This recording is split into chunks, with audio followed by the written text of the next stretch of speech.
तस्वीर हमेशा एक कहानी नहीं होती, ये कई कहानियों का एक मजमुआ होती है जो एक दूसरे के ऊपर चढ़ी होती है। फोटोशॉप में इन कहानियों को लेयर्स कहा जाता है। हर एलिमेंट, चाहे वो टेक्स्ट हो, चाहे इमेज हो, चाहे शेप, अपनी एक लेयर रखता है और यही लेयर्स फैसला करती हैं कि तस्वीर का कौन सा हिस्सा सामने आएगा और कौन सा हिस्सा पीछे रह जाएगा। आज की क्लास में आप जानेंगे कि लेयर्स के बगैर फोटोशॉप कोई तस्वीर नहीं बल्कि एक बंद दरवाजा है और जिसकी चाबी आपके हाथ में है। दोस्तों, मेरा नाम है इमरान हुसैन और आप देख रहे हैं ओटीपी टैग। तो आइए स्टार्ट करते हैं।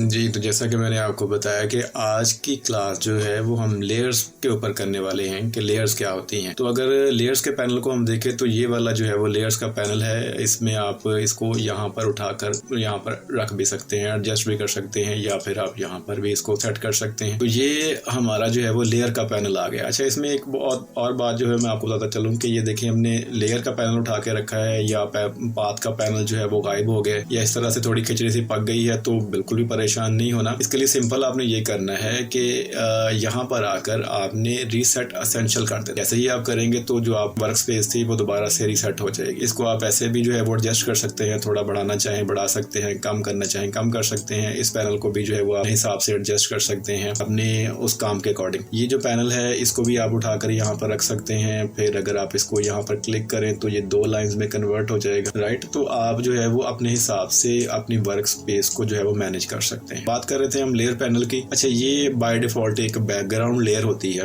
इसका जो है मैं आपको एक सिंपल समझा देता हूँ कि मिसाल के तौर के ऊपर हमारे पास ये एक बैकग्राउंड लेयर है। ये मैंने आपके लिए जो है ना एक और जो है वो फाइल ओपन कर ली है। एक फोटो है, एक रास्टर इमेज है। तो मैंने उसको जो है वो यहाँ पर रास्टर और वेक्टर क्या होते हैं, बेसिकली जो इमेजेस हैं उनके लिए लफ्ज जो है वो रास्टर यूज किया जाता है। वेक्टर जो है वो उनको मॉडिफाई किया जाता है, लेकिन वेक्टर ज्यादातर जो है वो एडोबी इलस्ट्रेटर में हम यूज करते हैं। फोटोशॉप में ज्यादातर हम वेक्टर इमेजेस के ऊपर काम कर रहे होते हैं। तो ये मैंने जो है वो रास्टर इमेज जो है वो यहाँ पर एक फोटोशॉप में ओपन कर लिया है। बाय डिफॉल्ट ये लॉक लेयर है, ठीक है। मैं इसके ऊपर अगर कुछ भी मूव करूंगा तो ये नहीं होगा, बल्कि बाकायदा एक हमें एरर दे देगा। अब अगर इसको मैं कन्वर्ट नॉर्मल लेयर करता हूँ तो ये इस तरह से जो है वो नॉर्मल लेयर की तरफ कन्वर्ट हो जाएगा, यानी इसका लॉक जो है वो खत्म हो जाएगा। मैं इसको फिलहाल Ctrl+Z कर रहा हूँ। जो बात मैंने आपको बतानी है वो ये है कि फर्ज कर लें कि हमने जो है वो कुछ एडिटिंग करनी है। अगर इस पर एडिटिंग करेंगे तो ये तो हमारा मेन इमेज है। हम ये चाहते हैं कि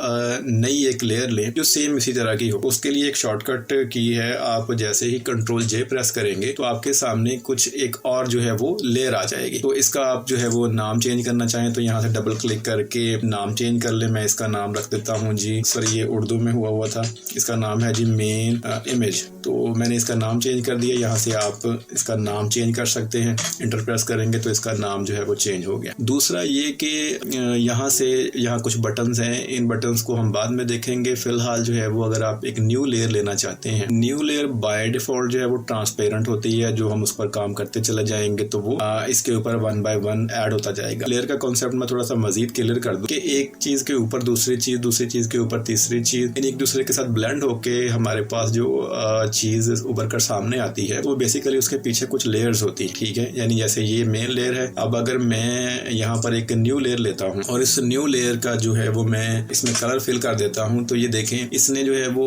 इसका कलर फिल कर दिया है, यानी इस लेयर के ऊपर एक कलर। अब मैं इस लेयर को अगर उठाकर नीचे ले आता हूँ यहाँ पर, तो ये देखें ये हमारी लेयर पीछे चली गई है, ये लेयर हमारी ऊपर आ गई है। मैं जो है वो इस लेयर को फिलहाल यहाँ से डिलीट कर देता हूँ। ये सिर्फ आपको समझाने के लिए कि इस तरह से जो है वो लेयर्स काम करते। तो यहाँ से आप न्यू लेयर ले सकते हैं और अगर कोई जो है वो लेयर आपने डिलीट करनी है तो यहाँ सेलेक्टेड लेयर को आप जो है वो डिलीट वाले बटन के ऊपर क्लिक करेंगे तो वो डिलीट हो जाएगी। अदरवाइज आप यहाँ से ड्रैग करके भी इसको डिलीट कर सकते हैं। उसके बाद यहाँ कुछ जो है वो मजीद पैनल्स हैं, उनको समझाने के लिए मैं आप जो है वो थोड़ा सा गाइड कर दूं। मिसाल के तौर के ऊपर आप फर्ज करें कि ये हमारे पास एक लेयर है, ठीक है। ये लेयर 1 है, मैंने इसको सिलेक्ट किया और इसकी जो है वो मैं अगर ओपेसिटी या फिल, अगर मैंने फिल इसका डाउन किया है तो देखे इसका जो फिल है, फिल और ओपेसिटी दोनों मुख्तलिफ है, लेकिन फिलहाल चूंकि हमने एक सिंगल कलर यहाँ पर यूज किया है तो ये दोनों एक ही तरह से रिएक्ट करेंगे। और इसी तरह से ये ओपेसिटी है, ओपेसिटी को मैं यहाँ से डाउन करूंगा तो ये ओपेसिटी जो है वो डाउन होती चली जाएगी। तो आई होप आपको समझ में आ गया होगा। अच्छा जी, उसके बाद हम बात कर लेते हैं ये कुछ लॉक्स के हवाले से। यहाँ पर जो है ये चलिए इसके लिए मैं एक जो है फ्री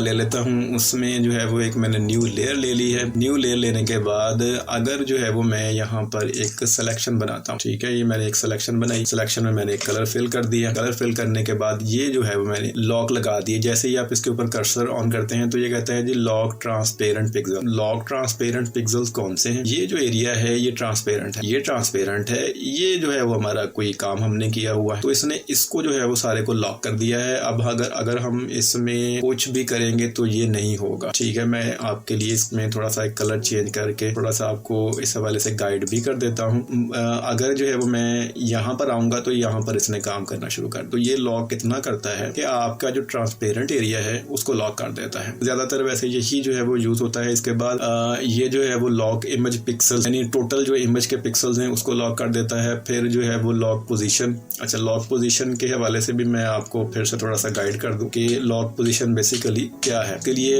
एक जो है वो मैंने सिलेक्शन बनाई, ठीक है। सिलेक्शन बना के मैंने इसमें कलर फिल कर दिया। कलर फिल करने के बाद एक और जो है वो सिलेक्शन के लिए शॉर्टकट है control T. Control T basically वो ट्रांसफॉर्म कर देता है आपकी सिलेक्शन को, ट्रांसफॉर्म कर देता है। अच्छा, ये मैंने जो है वो ये वाला जो है लॉक भी लगा दिया है, लॉक पोजीशन। अब मैंने इसको एंटर किया है, इसकी जो है पोजीशन लॉक हो गई है, यानी ये वाला जो है ना ये जो चीज है ये यहाँ से अब मूव नहीं हो, ठीक है। तो ये आपको आई होप समझ आ गया होगा। इसके बाद ये वाला जो लॉक है प्रिवेंट ऑटो नेस्टिंग, तो ये भी बेसिकली आउट ऑफ जो है वो आर्टबोर्ड के बाहर अगर आप जो है वो सिलेक्शन करते हैं तो उससे वो रोकता है। और उसके बाद जो है वो लॉक ऑल। लॉक ऑल से मुराद आपकी मुकम्मल लेयर, जैसे ये बैकग्राउंड लेयर आपकी लॉक है, इस तरह से ये लेयर भी आपकी लॉक हो चुकी है। अब जो है वो आप इस पर कुछ भी करेंगे, मूव करेंगे, कुछ भी करेंगे तो वो आपका कुछ भी वर्क नहीं करेगा। तो लेयर के हवाले से ये कुछ चीजें मैंने आपको बता दी। अच्छा, इसमें एक और चीज जो है मैं आपको गाइड करता चलूँ। इसके लिए मैंने कुछ जो है वो चीजें जो है वो इसमें कलर्स फिल किए हैं। ये लेयर 1 है, ठीक है। लेयर 1 ये वाली लेयर है, इसको ये सिलेक्टेड है, इसको मैं मूव कर रहा हूँ तो ये मूव हो रही है, ठीक है। इसको मूव कर रहा हूँ तो ये मूव हो रही है। क्यों हो रही है? क्योंकि ये लॉक नहीं है, ठीक है। तो आप अलग अलग इन लेयर्स को मूव कर सकते हैं मूव टूल के साथ। इसमें जो समझाने वाली चीज है वो ये है कि अगर हम जो है वो इन सबको एक ही जगह पर अलाइन करना चाहते हैं, यानी इनकी अलाइनमेंट अगर हम करना चाहते हैं तो ये मैंने लेयर सेलेक्ट की, इसके साथ हम शिफ्ट प्रेस करके ये लेयर भी सिलेक्ट कर लेंगे, शिफ्ट को प्रेस किए रखेंगे और ये लेयर भी हम सिलेक्ट कर लेंगे। तो यहाँ पर एक पैनल जो है वो आपके सामने आ गया है। इस पैनल के साथ आप इन लेयर्स की अलाइनमेंट कर सकते हैं। अब मैंने इसको जो है वो अगर सेंटर अलाइन करना है तो ये इस कैनवस के सेंटर्ड अलाइन हो चुके हैं। फिर मैंने इनको जो है वो अलाइन हॉरिजॉन्टली अगर करना है तो ये अलाइन हॉरिजॉन्टली हो गए। तो इस तरह से ये अलाइन हॉरिजॉन्टली हो गए, ठीक है। अब मैं इसको एक बार ऐसे करता हूँ। अब इनको जो है वो डिस्ट्रीब्यूट हो जाएंगे, क्योंकि इनका ऑलरेडी उसने डिस्ट्रीब्यूट कर दिया है तो इसलिए यहाँ पर ये वर्क नहीं कर रहा है। ये बेसिकली हॉरिजॉन्टली और वर्टिकली लाइंस को डिस्ट्रीब्यूट करने के लिए, उनको अलाइन करने के लिए है। तो इस तरह से आप अपनी लेयर्स को अलाइन कर सकते हैं जी। उसके बाद हम लेयर पैनल में ही एक और ऑप्शन है उसकी तरफ जाते हैं। तो यहाँ पर जो है वो इसके ब्लेंडिंग मोड्स हैं। ब्लेंडिंग मोड्स क्या है? देखिए, इसके लिए मैं आपको जो बेसिक सी चीजें हैं वो बता देता हूँ, मगर उससे पहले ये एक जो है हमारा टाइप काइंड। अब ये क्या काम करता है? ये बहुत ही जबरदस्त काम करता है। ये जो सारे फीचर्स हैं ये इसी के हैं। ये लेयर्स में बाज़ औक़ात हमारे पास काफी सारी लेयर्स होती हैं, तो उन लेयर्स के अंदर से अगर हमने कोई लेयर ढूंढनी है तो उसको हेल्प आउट करने के लिए ये बटन दिया गया है कि उस लेयर में क्या इमेज है, उस लेयर में क्या कोई शेप है, उसमें कोई टेक्स्ट है। तो आप अगर उसको जो है वो बताएंगे कि हाँ जी वो टेक्स्ट वाली लेयर है, तो आप इसको टेक्स्ट वाले बटन के ऊपर प्रेस करेंगे तो आपको टेक्स्ट वाली लेयर जो है वो सिलेक्ट करके दे देगा। तो ये बटन इसके लिए काम करता है। अच्छा, जो सबसे इंटरेस्टिंग जो बटन है जिसके लिए ये मैंने दो इमेजेस हैं सिलेक्ट किए हैं, ये ब्लेंडिंग मोड्स हैं। ब्लेंडिंग मोड्स क्या हैं? देखिए, इसके लिए बेहतर ये है कि इनको आप 1 बाय 1 ट्राई करें। नॉर्मल डिसॉल्व अगर करेंगे तो ये थोड़ा सा इस तरह का जो है वो इसका मोड हो जाएगा। डार्कन करेंगे तो ये बिल्कुल ही गायब हो जाएगा। डार्कन से मुराद इसने जो उसको व्हाइट है ना, इसमें से व्हाइट लिया है, उसके साथ उसको ब्लेंड कर दिया है, ठीक है। फिर जो है वो कलर बर्न है, तो कलर बर्न करेंगे तो इस तरह का रिजल्ट आ जाएगा। फिर जो है वो इसमें लीनियर बर्न है। तो ये मुख्तलिफ किस्म के जो ब्लेंडिंग मोड्स है ना वो आप इसमें जो है वो देख सकते हैं। ये ओवरले हो गया, इसके साथ बिल्कुल ब्लेंड सा हो गया। अच्छा, इसमें जो सबसे ज्यादा इस्तेमाल होने वाला ब्लेंडिंग मोड है वो है ये वाला मल्टीप्लाई। मल्टीप्लाई मोड क्या करता है? मैंने मल्टीप्लाई किया तो देखें ये बिल्कुल उसके साथ जो है वो सिंक हो गया है एक तरह से, यानी ये जो एक एग है ये बिल्कुल उसके साथ सिंक हो गया है। अब आप इसको देखें कि अब मैंने इसको जो है वो कंट्रोल टी किया है। कंट्रोल टी करने के बाद इसको अगर आप शिफ्ट के साथ जो है वो बड़ा करें, तो मैंने इसको थोड़ा सा शिफ्ट के साथ बड़ा किया, फिर इसका जो है वो थोड़ा सा इसको मजीद बड़ा करें। आप इसको जो है वो आप थोड़ा सा रोटेट कर दें, शिफ्ट के साथ रोटेट करेंगे तो ये एंगल वाइज जो है वो रोटेट होगा।